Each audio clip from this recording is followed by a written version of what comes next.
Hello friends, welcome to my YouTube channel. आज हम लोग जानने वाले हैं इंड एस के बारे में। इंड एस की बेसिक नॉलेज जो है आज हम लोग उसके बारे में जानेंगे। इसमें हम सीखेंगे इंड एस क्या होता है, इंड एस का क्या मीनिंग है, इंड एस कौन इशू करता है और इंडिया में कंपनी पे इंड एस एप्लीकेबल है और what is curve in and carve out and और इंडिया कब से इंडिया में एप्लीकेबल है। इन सब बातों की जानकारी आज हम इस वीडियो में देने वाले हैं। तो चलिए शुरू करते हैं। इंडेस सबसे पहले जानते हैं व्हाट इज इंडेस। इंडेस क्या है? तो Ind AS stand for Indian accounting standard. Ind AS का जो मतलब है Indian accounting standard. Ind AS stand for Indian accounting standard. जो इंडियस है it is converge standard for IFRS। ये जो है कन्वर्ज है, converge standard for IFRS। IFRS मतलब क्या है? International financial reporting standard. In simple term Indian accounting standard जो आया है वो IFRS की रिक्वायरमेंट को मीट करने के लिए लाया गया है।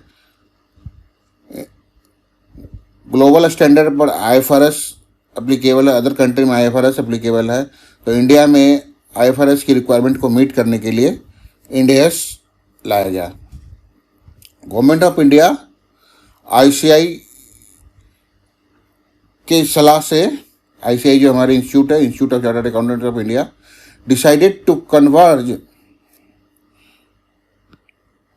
Government of India in consultation with ICAI decided to converge and not to adopt.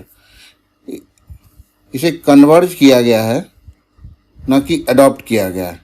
हमने IFRS को अडॉप्ट नहीं किया है बल्कि कन्वर्ज किया है। कन्वर्ज करने का ये मतलब है हमने IFRS को एज इट इज़ नहीं उठा लिया है, as it is copy paste नहीं कर लिया है, बल्कि कुछ उसमें एडिशन और डिलीशन करके इंडिया में इंडियन सिनारियो के अकॉर्डिंग हमने एप्लीकेबल कराया है। इंडियन इकोनॉमी के अकॉर्डिंग हमने उसमें कुछ एडिशन किए हैं, कुछ डिलीशन किए हैं। जो एडिशन है उसे कार्व इन कहते हैं, जो डिलीशन है, जो IFRS की कुछ बातें को हमने डेविएट कर दिया है, उसे कार्व आउट कहते हैं। अब दूसरा सवाल ये है, sir who has issued IFRS, कौन इशू करता है? Who has issued Ind AS, Ind AS कौन इशू करता है? जैसा कि अभी हमने बताया, Ind AS government of India in consultation with ICAI issue करता है। गवर्नमेंट ऑफ इंडिया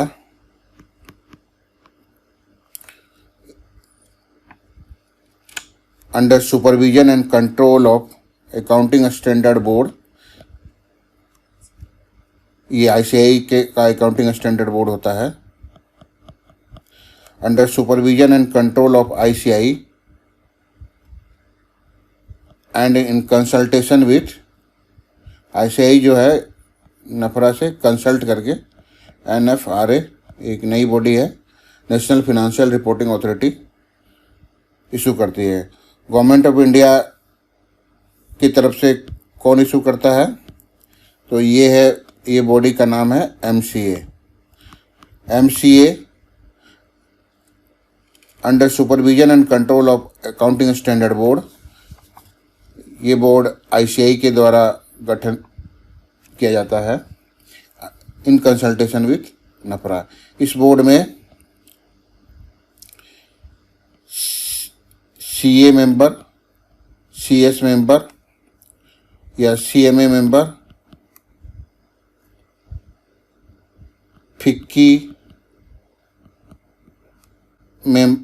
फिक्की के मेंबर,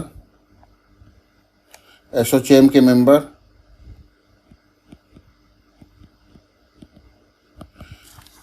आदि डिफरेंट प्रोफेशनल बॉडी के मेंबर इसमें होते हैं।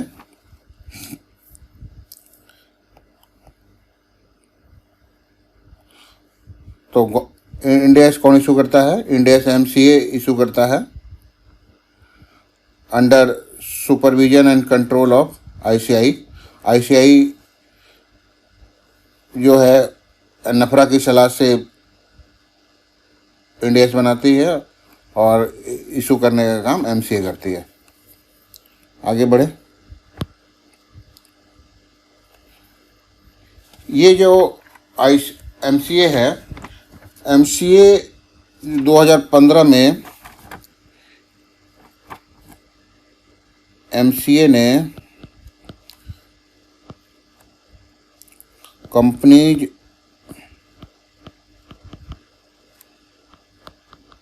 इंड एस रूल्स 2015 इशू किया है। एमसीए ने companies end S rule 2015 issue किया है। इसकी मदद से, इस रूल की मदद से वो पूरे कंपनी पे एप्लीकेबल करवाया गया है। यहाँ ध्यान रखने वाली बात है कि इंड एस कंपनी पे एप्लीकेबल है, क्योंकि एमसीए कंपनी पे एप्लीकेबल होता है। तो इंड एस को अप्लाई करने के लिए कंपनी इंड एस रूल 2015 बनाया गया है, जो कि कंपनी इनकॉर्पोरेटेड इन इंडिया, जो भी कंपनी इंडिया में इनकॉर्पोरेटेड है उस पर एप्लीकेबल है। जो कंपनी इंडिया में इनकॉर्पोरेट नहीं है उस पर ये एप्लीकेबल नहीं है। साथ ही साथ ये पार्टनरशिप फर्म, इंडिविजुअल आदि पे ये एप्लीकेबल नहीं है। ये केवल कंपनी पे एप्लीकेबल है। कंपनी पे जो एप्लीकेबल है वो किस रूल के माध्यम से एप्लीकेबल है? वो इंड एस रूल 2015 की मदद से एप्लीकेबल है। इसके थ्रू वो अप्लाई कराती है। इसमें time to time MCA amendment लाती रहती है, जैसे कि अभी रिसेंटली अमेंडमेंट किया गया है। इसके बारे में आगे हम डिटेल में चर्चा करेंगे।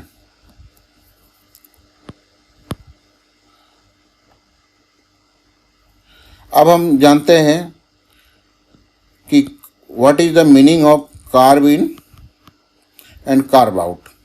कार्व इन और कार्व आउट का क्या मतलब है? जैसा कि अभी हमने बताया, end S R converge standard for IFRS.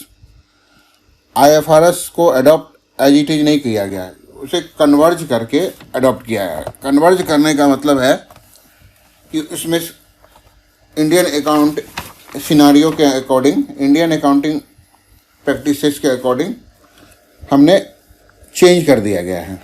अपनी इकोनॉमी के अनुसार हमने उसे चेंज किया है। उसमें कुछ एडिशन किए हैं, कुछ डिलीशन किए हैं, और तब जाके उसे इंडिया में अप्लाई कराया गया है। तो end S R converge standard for IFRS. IFRS are not adopted as it is. Certain changes have been made in IFRS considering the economic environment of the country. ये जो डिफरेंस है due to application of accounting principle and practice and economic condition prevailing in India. India में जो accounting principle apply होते हैं और जो economic condition है, उनके कारण हमें इसमें कुछ बदलाव करने पड़े, कुछ चेंज करने पड़े। These differences which are in deviation to accounting principle stated in IFRS are commonly known as carve out. तो कार्व आउट में क्या मतलब है? कार्विन है, एक कार्व आउट है।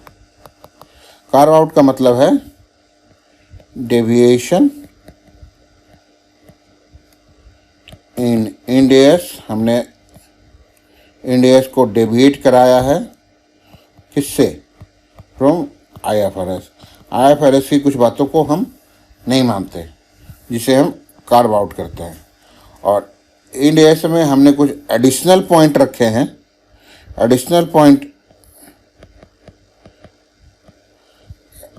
एडिशनल नोट रखे हैं इंड एस जो कि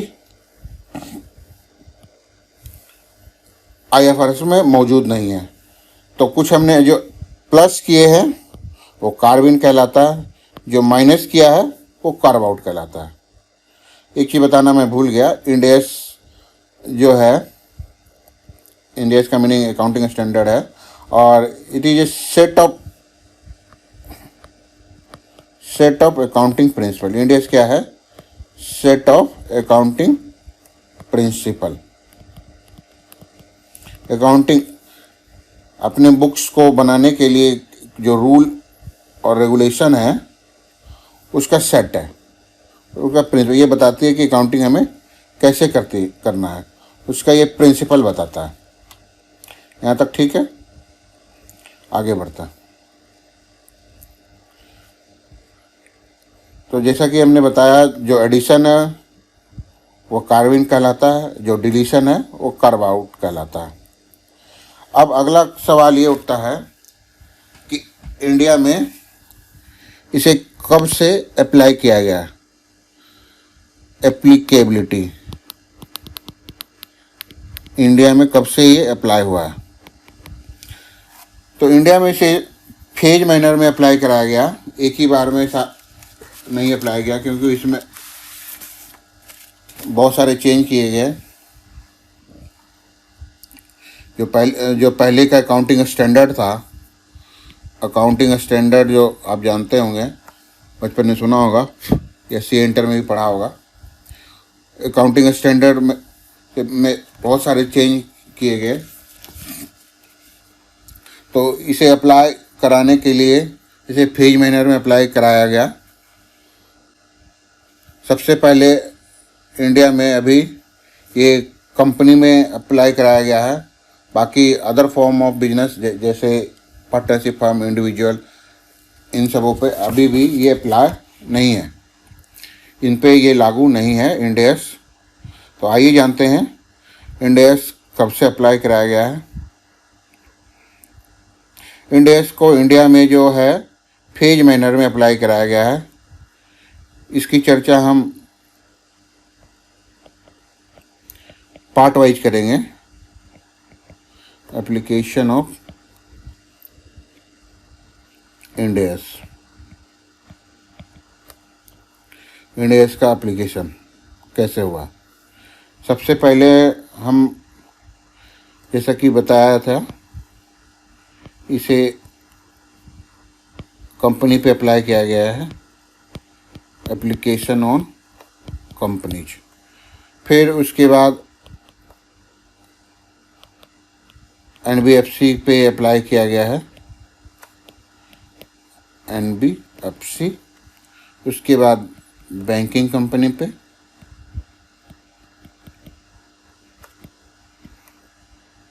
फिर इंश्योरेंस कंपनी पे।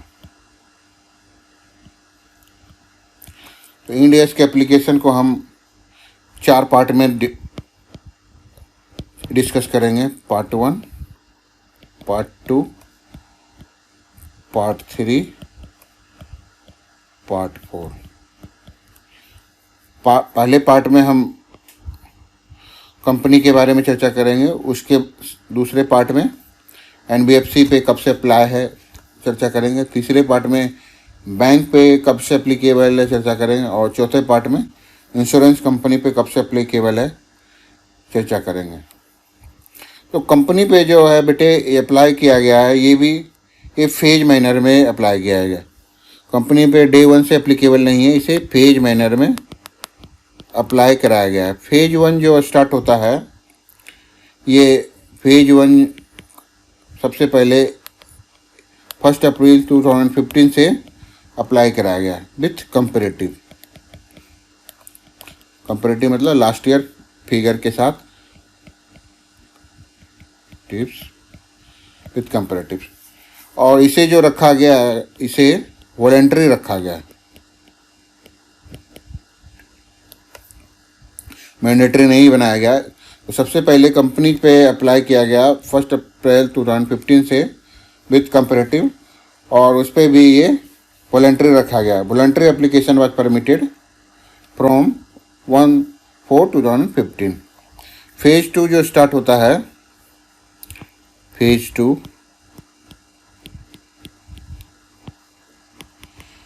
टू स्टार्ट होता है वो मैंडेटरी एप्लीकेशन कराया गया। फेज 2 में मैंडेटरी एप्लीकेशन कराया गया विथ इफेक्ट फ्रॉम 1 अप्रैल 2016। एक साल के बाद इसे मैंडेटरी बनाया गया, पहले वॉलेंट्री लाया गया क्योंकि ये नया नया था, लोगों को इनके बारे में अवेयर कराया गया। एक साल तक जब लोग जान गए तो उसके एक साल बाद इसे मैंडेटरी बना दिया गया। तो 1 अप्रैल 2016 से इसे मैंडेटरी बनाया गया। मैंडेटरी भी जो बनाया बेटे, हमने सभी कंपनी पे नहीं बनाया, हमने कुछ एक बड़ी कंपनियों पे ही इसे अप्लाई किया है। तो सबसे पहले जो एप्लीकेबल होता है वो लिस्टेड कंपनी पे। लिस्टेड का मतलब है जो स्टॉक एक्सचेंज में लिस्ट हो, जैसे NSE BSE, लिस्टेड कंपनी पे अप्लाई किया गया। लिस्टेड कंपनी हैविंग नेटवर्थ, इसकी नेटवर्थ, यहाँ ध्यान देना हमने नेटवर्थ बोला है, टर्नओवर नहीं बोला है। नेटवर्थ, जिसकी नेटवर्थ कितनी हो, कोई बताएगा आप में से? नेटवर्थ ऑफ रुपीज 500 करोड़ और मोर। जिसकी नेटवर्थ 500 करोड़ या उससे ज़्यादा है उस पर अप्लाई किया गया है। तो सबसे पहले बड़ी कंपनी, वो भी बड़ी कंपनी, वैसी कंपनी जो कि लिस्टेड हो और जिसकी नेटवर्थ 500 करोड़ से या उससे ज़्यादा हो।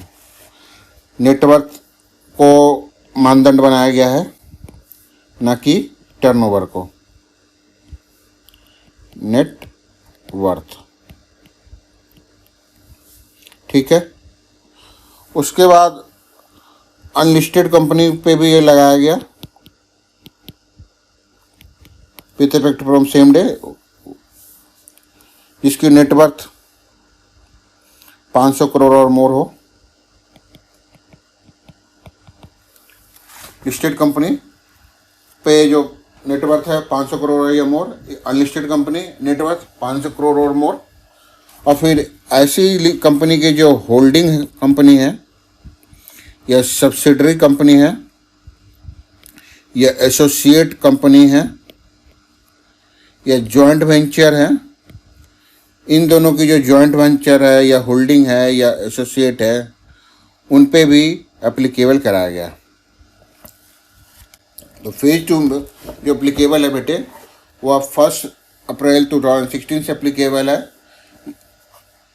वो भी सारी कंपनी पे एप्लीकेबल नहीं है, केवल बड़ी कंपनी, और बड़ी कंपनी का मीनिंग है लिस्टेड कंपनी और अनलिस्टेड कंपनी जिसकी नेटवर्थ 500 करोड़ या उससे अधिक हो, उस पर अप्लाई किया गया है। साथ ही साथ इन दो कंपनी की जो होल्डिंग कंपनी होगी या लिस्ट सब्सिडरी कंपनी होगी या एसोसिएट या जॉइंट वेंचर होगी, उन पे भी एप्लीकेबल होगा। अब आता है फेज 3। फेज 3 कब से एप्लीकेबल बेटे? फिर एक साल के बाद 1/4/2017 1 अप्रैल 2017 से फेज 3 विथ कंपेरेटिव मैंडेटरी बनाया गया है। इसमें जो 500 करोड़ से नीचे की नेटवर्थ वाले जो कंपनी थे, अभी तक तो हमने 500 करोड़ या अबव पे किया, इसमें 500 करोड़ से नीचे वाले जो लिस्टेड कंपनी थे सभी पे मैंडेटरी लगा दिया गया। मतलब जो भी लिस्टेड कंपनी है उन पे 1 अप्रैल 2017 से सारी लिस्टेड कंपनी पे अप्लाई करा दिया गया। और अनलिस्टेड कंपनी जो है, जिनकी टर्नओवर 250 करोड़ तक है, जिनकी नेटवर्थ 250 करोड़ तक है, उन पे अप्लाई कराया गया। तो लिस्टेड कंपनी तो पहले जो थी 500 करोड़ या उससे ज़्यादा थी, उस पर अप्लाई था। अब 2017 से जो 500 करोड़ या उससे कम की कंपनी है, मतलब सारी लिस्टेड कंपनी पे एप्लीकेबल करा दिया गया below 500 crore. Listed company, unlisted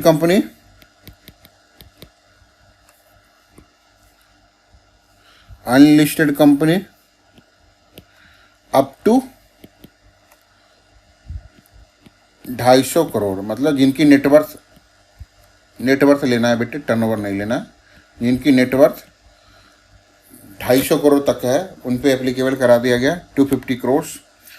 और फिर वही तीसरा पॉइंट जो है, ऐसी कंपनी की जो होल्डिंग कंपनी हो, सब्सिडरी कंपनी हो, एसोसिएट हो या जॉइंट वेंचर हो, उन पे भी ये अप्लाई करवा दिया गया। तो 3 फेज पे बेटे इसे अप्लाई कराया गया। सबसे पहले इसे 2015 में लाया गया, 2015 में इसे वॉलंटरी रखा गया। देयर आफ्टर इन 2016, फ्रॉम 1 अप्रैल 2016 इसे एप्लीकेबल कराया गया बड़ी कंपनी पे। बड़ी कंपनी का मतलब है जिनकी नेटवर्थ 500 करोड़ या उससे ज़्यादा हो, लिस्टेड कंपनी या अनलिस्टेड कंपनी। लिस्टेड और अनलिस्टेड कंपनी जिनकी नेटवर्थ 500 करोड़ और मोर हो। फेज 3 में बेटे 1 अप्रैल 2017 से एप्लीकेबल बनाया गया ऐसी कंपनी जो लिस्टेड नहीं है, उनके तो नेटवर्थ 250 करोड़ या उससे ज़्यादा, उन पर अप्लाई कराया गया। और जो लिस्टेड है सारी लिस्टेड कंपनी पे एप्लीकेबल करवा दिया गया। यहाँ तक क्लियर है। कुछ एडिशनल पॉइंट हम लोग अब यहाँ पे डिस्कस करने वाले हैं। ये तो हो गया, हमने फेज मैनर में एप्लीकेबिलिटी देख लिया कंपनी पे। फेज 1, फेज 2, फेज 3, 3 फेज में इसे अप्लाई किया गया। एडिशनल नोट, अब हम यहाँ पे कुछ चर्चा करने वाले, कुछ मुख्य बातों को अब यहाँ चर्चा करेंगे। जैसे मान लो कोई कंपनी एसएमई है बेटे,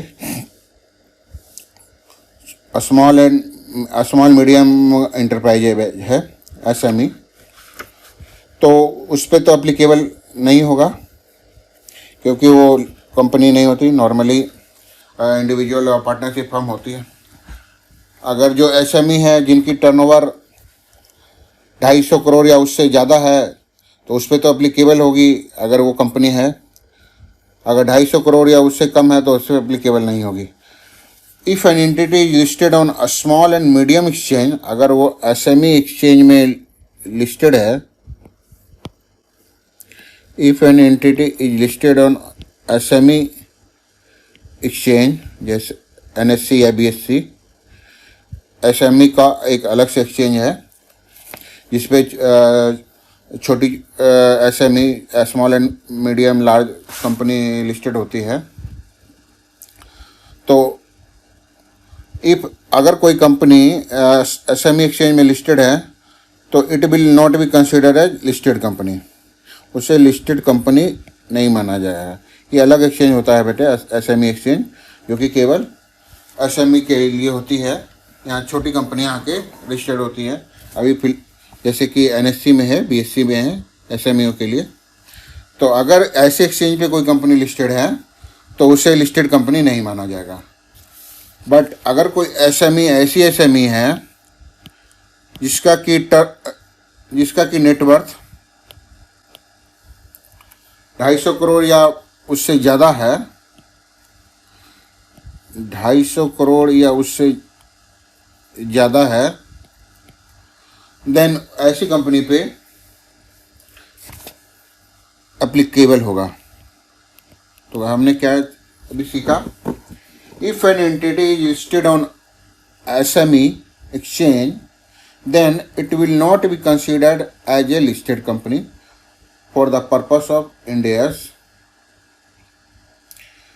पर अगर उस एंटिटी की टर्नओवर 250 करोड़ या उससे ज़्यादा है देन उस पर इंड एस एप्लीकेबल होगा। कोई स्मॉल एंड मीडियम कंपनी है जिसका कि नेटवर्थ 250 करोड़ या उससे ज़्यादा है तो उस पर एप्लीकेबल होगा। अगर 250 करोड़ उससे कम है तो उस पर एप्लीकेबल नहीं होगा। केवल इस वजह से कि वो एसएमई एक्सचेंज में लिस्टेड है, उसे लिस्टेड कंपनी नहीं मान लिया जाएगा। एसएमई एक्सचेंज में लिस्टेड होने मात्र से वो लिस्टेड कंपनी नहीं बन जाएगी। ठीक है, आगे बढ़े। आगे है, no entity can discontinue the application of Ind AS in any वे।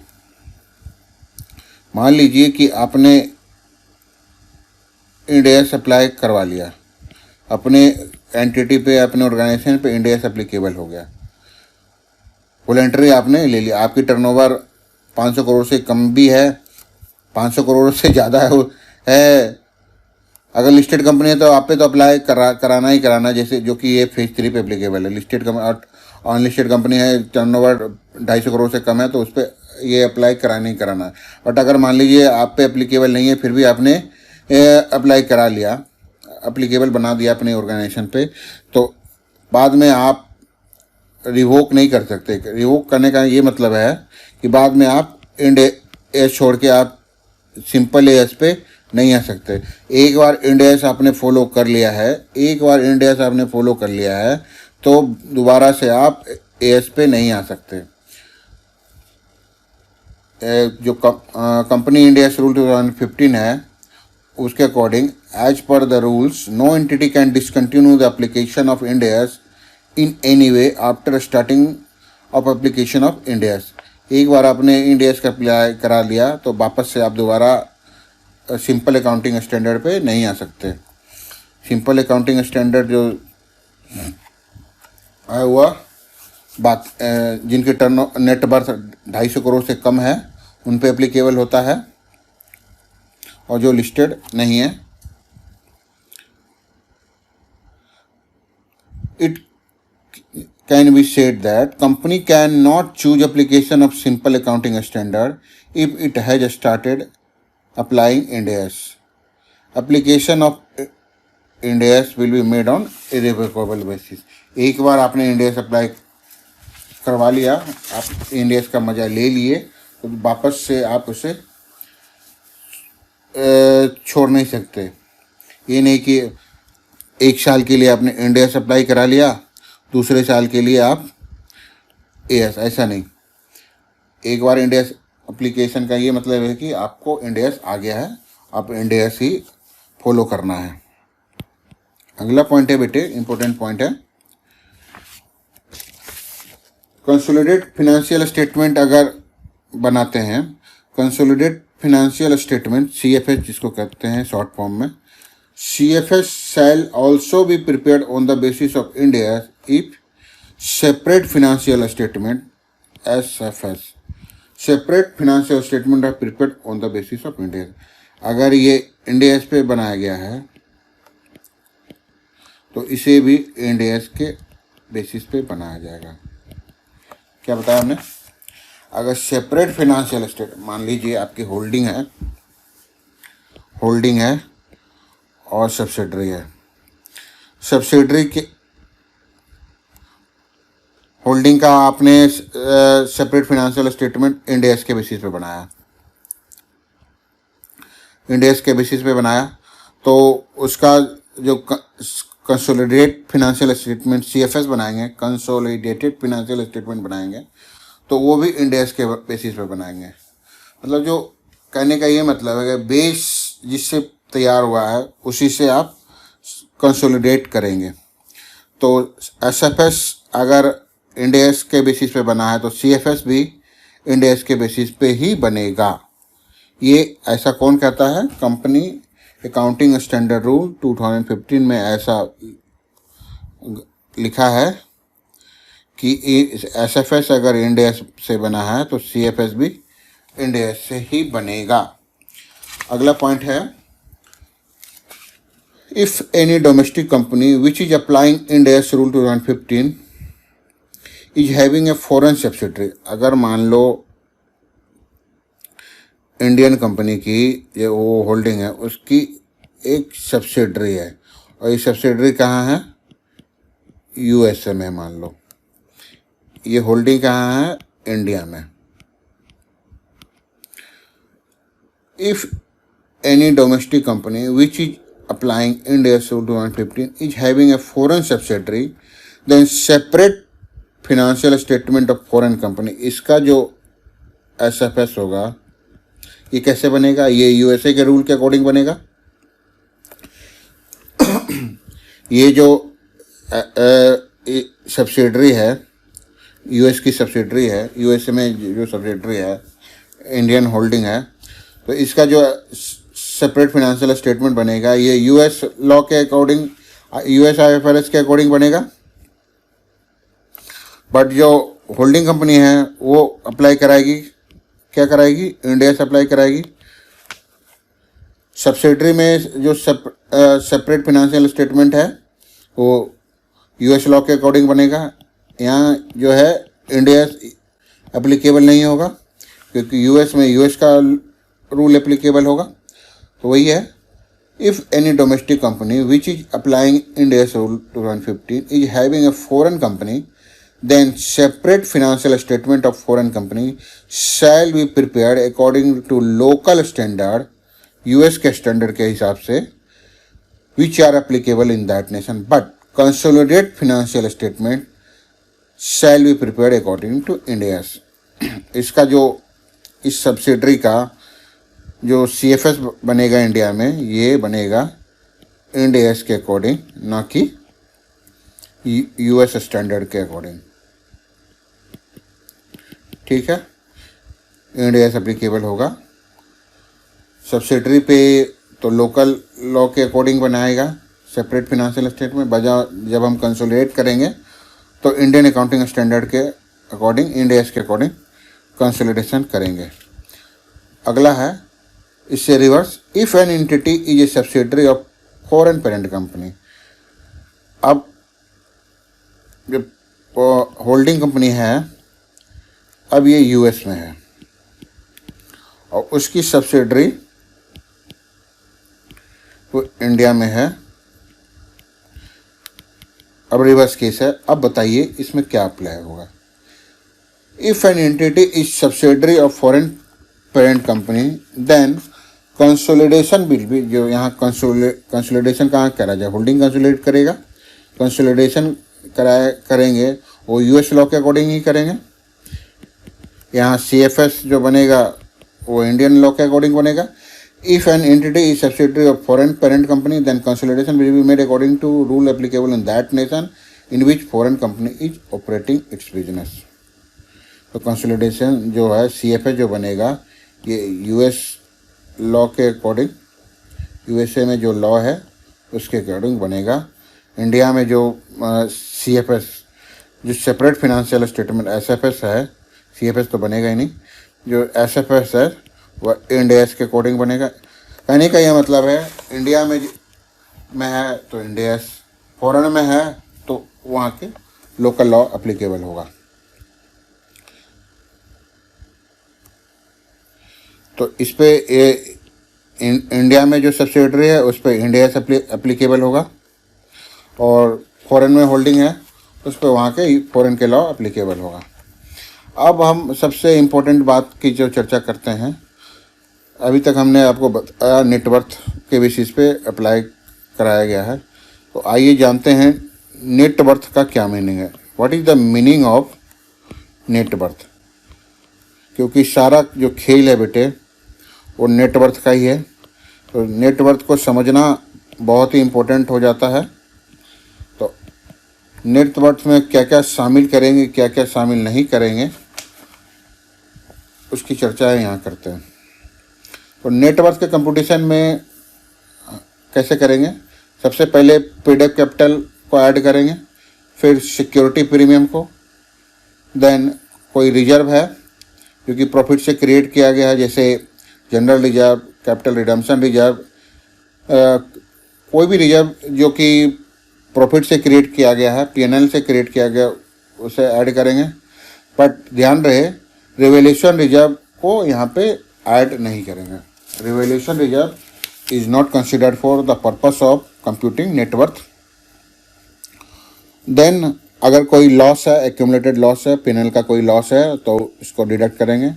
कोई डेफर्ड एक्सपेंडिचर है उसे लॉस करेंगे, तब आपका नेटवर्थ कंप्यूट होगा। तो नेटवर्थ को कैलकुलेट करने के लिए हमें भी सेक्शन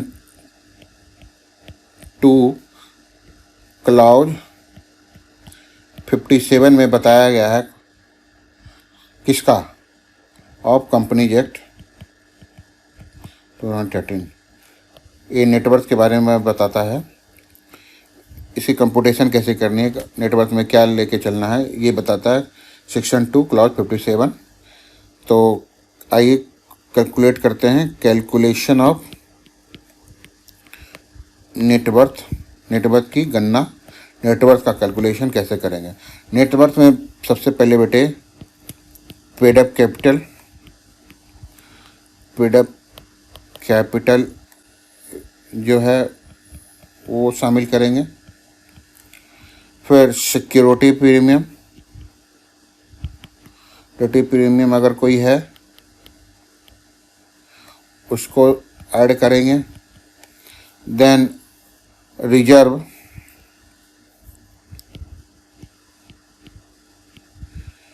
रिजर्व जो कि प्रॉफिट से क्रिएट किया गया है, vice only such reserve which is created out of profit like general reserve, CRR, उसको शामिल करेंगे, रिवैल्यूएशन रिजर्व को शामिल नहीं करेंगे।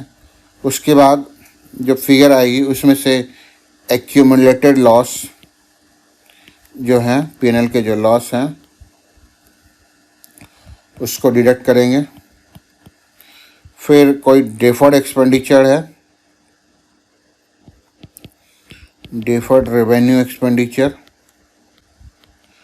एक्सपेंडिचर या मिसलेनियस कोई एक्सपेंडिचर है बैलेंस शीट में जो आ रहा है उसको डिडक्ट करेंगे। तब आपका नेटवर्थ मालूम हो जाएगा कि आपका नेटवर्थ कितना है। तो किसी कंपनी का नेटवर्थ कैसे कैलकुलेट करेंगे बेटे, सबसे पहले हम पेड अप कैपिटल की वैल्यू को ऐड करेंगे, then security premium, then reserve की वैल्यू को ऐड करेंगे, उसमें से लेस कर देंगे एक्यूमुलेटेड लॉसेस को, और डिफर्ड रेवेन्यू एक्सपेंडिचर या मिसलेनियस एक्सपेंडिचर जो भी है उसको डिडक्ट कर देंगे।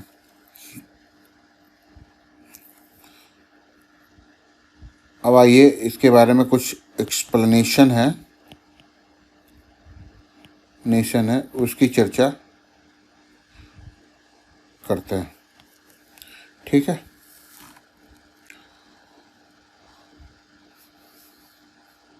एप्लीकेशन ऑफ इंड एस जो है, जो पार्टनरशिप फर्म है, पार्टनरशिप फर्म जैसा कि हमने बताया उस पर एप्लीकेबल नहीं है, केवल कंपनी पे एप्लीकेबल है।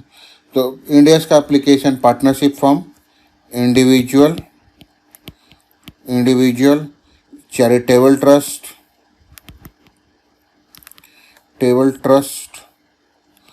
कोऑपरेटिव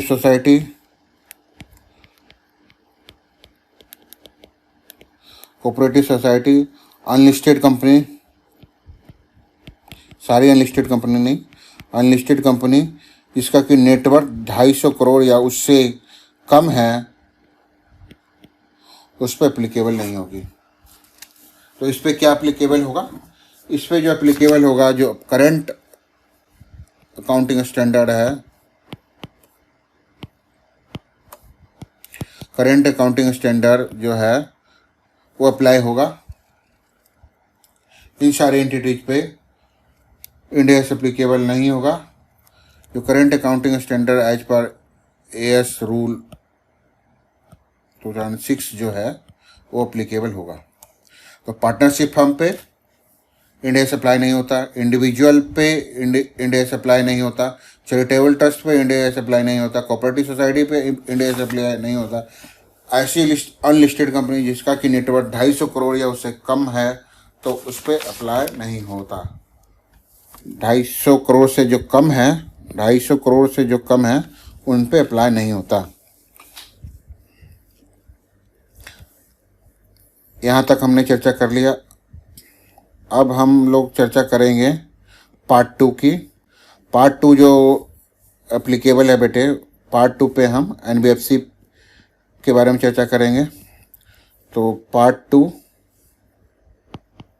1 हमने चर्चा कर लिया, अब पार्ट 2 जो कि एनबीएफसी के बारे में, एनबीएफसी पे कब से अप्लाई है उसके बारे में हम चर्चा करेंगे।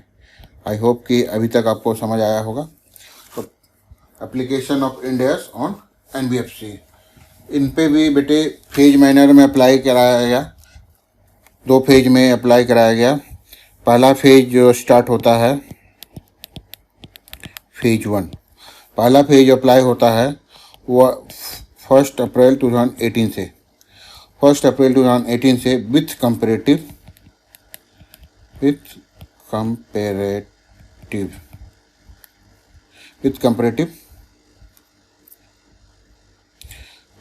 अप्लाई होता है। तो 1 अप्रैल 2018 से ये मैंडेटरी एप्लीकेशन बनाया गया एनबीएफसी पे। मैंडेटरी एप्लीकेशन का मतलब इंड एस मैंडेटरी होगा एनबीएफसी पे 1 अप्रैल 2018 से। All listed and unlisted company having net worth of 500 crore और मोर। तो फेज मैनर में 1 अप्रैल 2018 से जिनकी नेटवर्थ लिस्टेड है, नेटवर्थ कितना है 500 करोड़, नेटवर्थ 500 करोड़ और मोर है। और फिर इनकी जो होल्डिंग होगी, सब्सिडरी होगी, एसोसिएट होगी, जॉइंट वेंचर होगी, इनकी जो होगी होल्डिंग, सब्सिडरी और जॉइंट वेंचर, उन पे भी एप्लीकेबल होगा 1 अप्रैल 2018 से। तो all listed and unlisted 500 crore या उससे ज़्यादा है।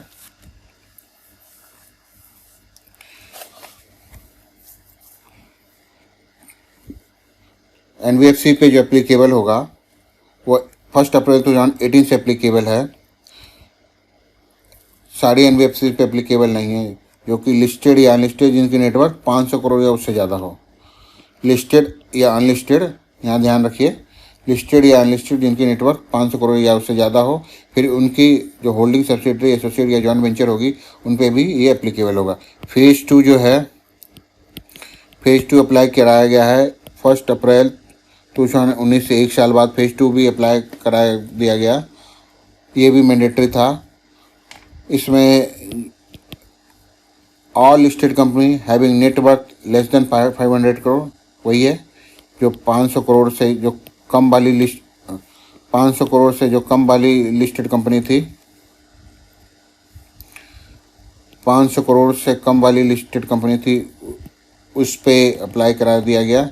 फेज 1 में तो लिस्टेड थी 500 करोड़ से ज़्यादा, उस पर अप्लाई करा, तो 500 करोड़ से नीचे वाली पे 2019 से अप्लाई करा दिया गया। फिर अनलिस्टेड कंपनी जो है, unlisted company up to 250 crore, 250 crore उस पर अप्लीकेबल कराया गया। फिर उनकी जो होल्डिंग, सब्सिडरी, एसोसिएट या जॉइंट वेंचर जो है इन दोनों की, उन पे अप्लाई कराया गया। तो 1 अप्रैल 2018 से लिस्टेड या अनलिस्टेड 500 करोड़ से ज़्यादा जो वाली कंपनी है उन पे अप्लाई कराया गया। 1/4/2019 से जो 500 करोड़ से नीचे वाली लिस्टेड कंपनी उस पर अप्लीकेबल होगा, और 250 करोड़ तक की अनलिस्टेड कंपनी पे ये अप्लीकेबल करा दिया गया फेज़ 2 में। यहाँ पे एक बात और ध्यान रखने वाली बात है, जो वॉलंटरी एप्लीकेशन है ना एनबीएफसी के लिए, voluntary application not permitted. NBFC जो है कोई वॉलंटरी एप्लीकेशन, वॉलंटरी अप्लाई नहीं कर रहा। मान लीजिए उसकी टर्नओवर, उसके नेटवर्क की लिमिट नहीं आती है, फिर भी वो अप्लाई कराना चाहता है तो वो अप्लाई नहीं करा सकता। पर ये सारी जो एंटिटी है, पार्टनरशिप, इंडिविजुअल, चैरिटेबल, ये चाहे तो वॉलंटरी अप्लाई करा सकती है। बट एनबीएफसी के लिए ये मैंडेटरी होगा कि वो इंड एस रूल फॉलो करे, वो वॉलंटरी अप्लाई नहीं करा सकता। एनबीएफसी के लिए ये मैंडेटरी कर दिया गया। देन बाकी जो कंसेप्ट हैं जो अभी हमने ऊपर पढ़ा वो same as it is other concept apply होंगे, एज इट इज अप्लाई होंगे। फिर फेज 3 में जो है, पार्ट 3 में जो हम डिस्कस करने वाले थे, यूनिट 3 में,